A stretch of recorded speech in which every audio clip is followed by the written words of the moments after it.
السلام علیکم ورحمۃ اللہ وبرکاتہ۔ اتھینٹیکیشن آف اسلام میں خوش آمدید۔ کیسے ہیں آپ سب؟ امید کرتی ہوں خیریت سے ہوں گے۔ آج کی ویڈیو میں آپ کے ساتھ سورہ حامیم سجدہ کی آیت نمبر 9 سے لے کے 12 تک کی ترجمہ اور تفسیر شیئر کروں گی، کیونکہ اس میں اللہ پاک نے بتایا ہے کہ زمین اور آسمان کی تخلیق اللہ پاک نے کیسے کی، اور زمین اور آسمان سے اللہ تعالیٰ نے کیا خطاب فرمایا اور انہوں نے فرما برداری والا کیا جواب دیا۔ تو ہم جو قرآن پاک میں بار بار یہ پڑھتے رہتے ہیں کہ اللہ پاک نے آسمان اور زمین کو فی ستۃ ایام یعنی کہ 6 دنوں میں پیدا کیا، تو آج میں آپ کو بتاؤں گی قرآن کے ترجمے اور تفسیر کی روشنی میں کہ 6 دن میں کس طرح سے آسمان اور زمین کی تخلیق کی۔ تو چلیے اپنی ویڈیو کو سٹارٹ کرتے ہیں، لیکن اس سے پہلے اگر آپ میرے چینل پر نیو ہیں تو میرے چینل کو سبسکرائب کر دیجئے اور میری ویڈیوز کو لائک اینڈ شیئر کر دیجئے اور بیل آئیکن کو پریس کرنا مت بھولیے گا تاکہ میری ہر آنے والی نیو ویڈیو آپ کو مل سکے۔ نحمدہ ونصلی علی رسولہ الکریم، فاعوذ باللہ من الشیطان الرجیم، بسم اللہ الرحمن الرحیم۔ قل اَإِنَّكُمْ لَتَكْفُرُونَ بِالَّذِي خَلَقَ الْأَرْضَ فِي يَوْمَيْنِ، آپ فرما دیجئے کہ تم ایسی ذات کا انکار کرتے ہو جس نے زمین کو 2 دن میں پیدا فرمایا۔ وَتَجْعَلُونَ لَهُ أَنْدَادًا، اور تم اس کے لیے شریک تجویز کرتے ہو۔ ذَلِكَ رَبُّ الْعَالَمِينَ، وہ سارے جہانوں کا رب ہے۔ وَجَعَلَ فِيهَا رَوَاسِيَ مِنْ فَوْقِهَا، اور اس نے زمین میں پہاڑ بنا دیے جو اس کے اوپر موجود ہیں۔ وَبَارَكَ فِيهَا، اور اس نے زمین میں برکت دی۔ وَقَدَّرَ فِيهَا أَقْوَاتَهَا فِي 4 أَيَّامٍ، اور اس نے زمین میں اس کی غذائیں مقرر کر دی 4 دن میں۔ سواء للسائلین، یہ پورے ہیں پوچھنے والوں کے لیے۔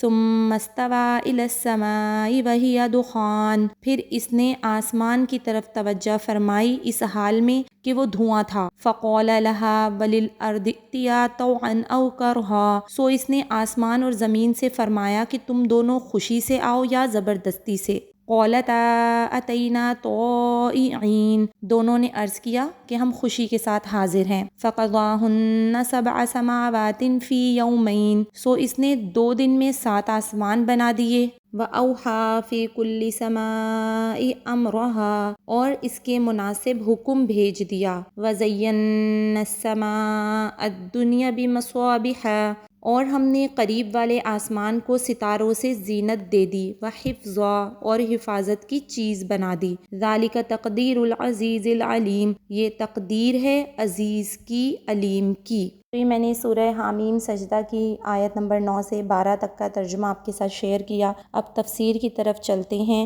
کہ پہلی آیت میں جو ہے وہ فرمایا کہ آپ فرما دیجئے کیا تم ایسی ذات کا انکار کرتے ہو جس نے زمین کو 2 دن میں پیدا فرمایا اور تم اس کے لیے شریک تجویز کرتے ہو؟ وہ سارے جہانوں کا رب ہے۔ تو ان آیات میں اللہ تعالیٰ کی توحید کی دعوت دی ہے اور شرک کی شناعت اور قباحت بیان فرمائی ہے، نیز آسمان اور زمین کے پیدا فرمانے اور آسمان اور زمین سے متعلقہ امور بیان فرمائے ہیں۔ ارشاد فرمایا ہے کہ تم اس ذات پاک کی توحید کا انکار کرتے ہو جس نے زمین کو 2 دن میں پیدا فرما دیا۔ اتنی بڑی زمین کا وجود سمجھدار عقل مند انسان کے لیے یہ یقین دلانے کے لیے کافی ہے کہ اس کا پیدا فرمانے والا وحدہ لا شریک ہے۔ اس کی توحید کے قائل ہونے کی بجائے تم نے یہ کیا کر رکھا ہے کہ اس کے ساتھ شریک ٹھہرا دیے جنہیں تم اس کے برابر سمجھتے ہو۔ تو جس ذات پاک نے زمین کو پیدا فرمایا وہ سارے جہانوں کا مالک ہے اور پروردگار ہے، اور تم اور تمہارے باطل معبود اسی خالق کی مخلوق اور مملوک ہیں۔ خالق کائنات نے صرف زمین ہی کو پیدا نہیں فرمایا بلکہ اگلی آیت میں بتایا کہ زمین میں طرح طرح کی چیزیں پیدا فرمائیں۔ دیکھو اس نے زمین کے اوپر بوجھل پہاڑ اور بھاری پہاڑ پیدا فرما دی اور زمین میں برکت رکھ دی،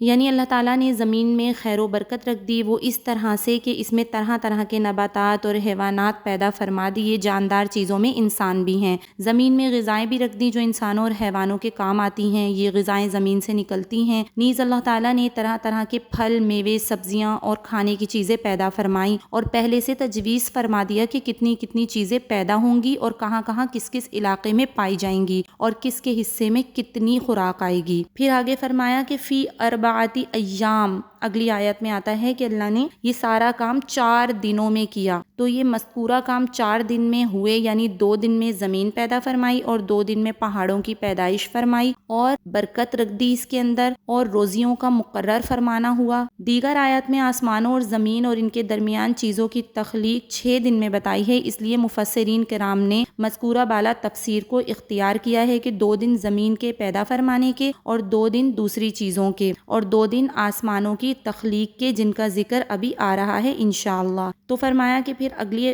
اسی آیت میں ہے کہ سواء للسائلین، یعنی جو لوگ پوچھتے ہیں یہ ان کے لیے کافی ہے۔ حضرت ابن عباس رضی اللہ تعالی عنہما سے نقل کیا ہے کہ یہودی رسول اللہ صلی اللہ علیہ وسلم کی خدمت میں حاضر ہوئے اور آسمان اور زمین کی تخلیق کے بارے میں سوال کیا۔ آپ نے انہیں جواب دے دیا، پھر اللہ تعالیٰ نے یہ آیات نازل فرمائیں اور اس کے آخر میں سواء للسائلین کہ یہ 4 دن ہیں پورے ان لوگوں کے جواب میں جو سوال کرنے والے ہیں۔ اس کے بعد آسمانوں کی تخلیق کا تذکرہ فرمایا اگلی آیت میں، یعنی ثم استوى الى السماء وهي دخان، پھر آسمان کی طرف توجہ فرمائی اور وہ اس وقت کیا تھا؟ دھواں تھا، یعنی اس کا مادہ دخان کی صورت میں تھا۔ اللہ تعالیٰ نے اس کو پیدا فرما دیا اور زمین اور آسمان دونوں سے فرمایا کہ تم دونوں کو ہمارے حکم کے مطابق آنا لازم ہوگا، خوشی سے آؤ یا زبردستی سے، یعنی ہمارے احکام تکوینیہ جو تم دونوں میں جاری ہوں گے ان کے مطابق ہی تمہیں رہنا لازم ہوگا۔ صاحب روح المعانی لکھتے ہیں کہ طوعاً او کرہن کا مطلب یہ ہے کہ اللہ تعالیٰ کی قدرت سے جو تمہارے اندر تاثیر ہوگی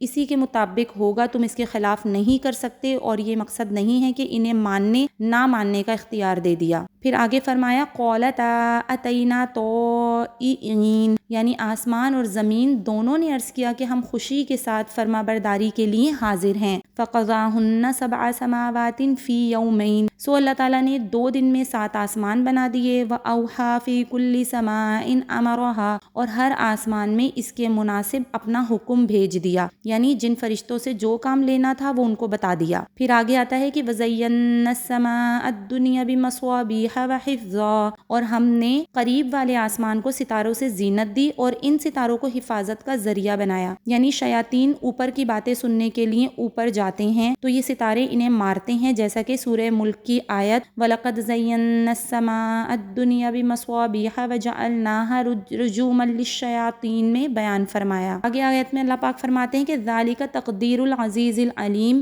یہ تقدیر ہے یعنی طے کردہ امر ہے اس ذات پاک کی طرف سے جو عزیز یعنی زبردست ہے اور علیم ہے۔ سورہ بقرہ کی آیت هو الذی خلق لکم ما فی الارض جميعا، اور سورہ حامیم سجدہ کی یہ والی آیت، اور سورہ نازعات کی آیت والارض بعد ذلک دحاہا، ان سب کے ملانے سے یہ معلوم ہوتا ہے کہ اللہ تعالیٰ نے سب سے پہلے زمین کا مادہ بنایا اور اس کے اوپر بھاری پہاڑ پیدا فرما دیے، پھر 7 آسمان بنا دیے جو بنانے سے پہلے دھوئیں کی صورت میں تھے، اس کے بعد زمین کے مادے کو موجودہ صورت میں پھیلا دیا۔ تو یہ زمین اور آسمان کا جو فی ستتی ایام قرآن پاک میں بار بار آتا ہے کہ 6 دن میں اللہ پاک نے زمین اور آسمان کو بنایا، یعنی 2 دن میں اللہ پاک نے زمین بنائی، 2 دن میں آسمان بنائے اور 2 دن میں پہاڑ، اور اس کے اندر جتنا انسانوں کے لیے تھا اللہ پاک نے اس کے اندر رکھ دیا۔ تو اللہ پاک جو ہے وہ چاہتے تو کن فرما کے زمین اور آسمان کو بنا دیتے اور اللہ پاک کے حکم سے سب ہو جاتا، لیکن اللہ پاک نے اس طرح 2 دن کا ذکر فرمایا۔ تو اللہ پاک ہم سب کو قرآن پاک کو سمجھنے والا، اس کو سیکھنے والا اور اس پر عمل کرنے والا بنا دے۔ اللہ پاک میری کمیوں کو، میری کوتاہیوں کو، میری غلطیوں کو معاف فرما دے۔ اگر آپ کو میری یہ ویڈیو پسند آئی ہو تو اس کو صدقہ جاریہ سمجھتے ہوئے، قرآن کی اشاعت سمجھتے ہوئے شیئر ضرور کر دیجیے گا۔ اللہ پاک آپ سب کو جزائے خیر عطا فرمائے۔ اسی طرح کی اور بہت ساری اوتھینٹک ویڈیوز کے لیے دیکھتے رہیے اوتھینٹیکیشن آف اسلام۔ السلام علیکم ورحمۃ اللہ وبرکاتہ۔